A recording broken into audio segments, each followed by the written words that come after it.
Colonel पुरोहित यांनी RDX आणलंच नाही असं कोर्टाच्या लक्षात आलं। कोर्टाने यामध्ये म्हणलं की साध्वी प्रज्ञा सिंह ही नंबर 1 ची आरोपी होती।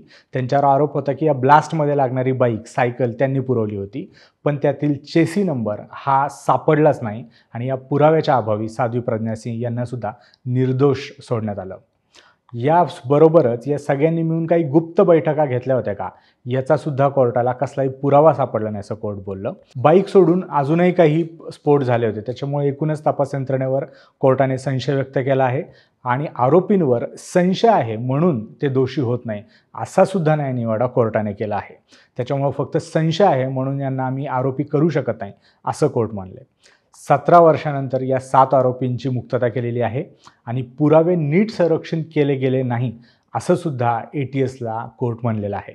ATSचा एकूणच तपास हा संशयास्पद होता, त्यांनी पंचनामा सुद्धा नीट केला नाही असं सुद्धा पोलीस म्हणालेत।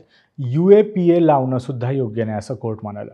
UAPA म्हणजे काय तर the unlawful activities prevention act. या ॲक्टमध्ये काय प्रूव्ह केलं जातं तर this is a law in India that enacts to prevent unlawful activities and terrorist act. म्हणजे कोर्ट म्हणालेला आहे की दहशतवादी कृत्य झालं हा जो आरोप या 7 जणांवर लावला गेला आहे तो आरोप चुकीचा आहे।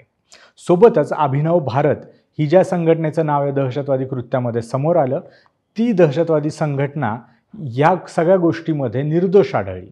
त्या संघटनेत काही हालचाली होत्या पण त्याच्यामुळे त्याला दहशतवादी म्हणता येत नाही असं कोर्ट म्हणालं आहे। आता या केसमधील आरोपी नंबर 1 प्रज्ञासिंह ठाकूर या नेमकं कोण आहेत तर त्यांची मुख्य ओळख म्हणजे 2019 मध्ये त्या भाजपच्या तिकिटावर भोपाळमध्ये निवडणूक जिंकल्या होत्या। काँग्रेसचे दिग्विजय सिंग यांचा पराभव करून त्या मेंबर ऑफ पार्लमेंट बनल्या होत्या।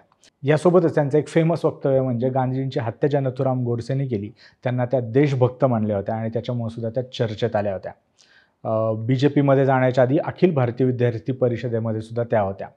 या सगळ्या प्रकरणामुळं भगवा दहशतवाद हा शब्द जन्माला आला आणि त्याच्या भोवती महाराष्ट्रात खूप सारं राजकारण पेटलं। पण जसं मी सांगितलंय काही दिवसापूर्वी मुंबईमधल्या 2006च्या लोकवलमध्ये झालेल्या साखळी बॉम्बस्फोटामध्ये ज्यामध्ये 200 लोकांचा मृत्यू गेला होता, 700 जखमी झाले होते, त्यातील आरोपी सुद्धा निर्दोष मुक्त झालेले आहेत आणि मालेगाव बॉम्बस्फोटामध्ये सुद्धा 6 मृत्यू आणि 20 लोक जे जखमी झाले त्यांना सुद्धा जे मृत पावले त्यांना 2 लाख आणि जे जखमी झाले त्यांना 50,000 कॉम्पन्सेशन सोडून न्याय मात्र मिळाला नाही।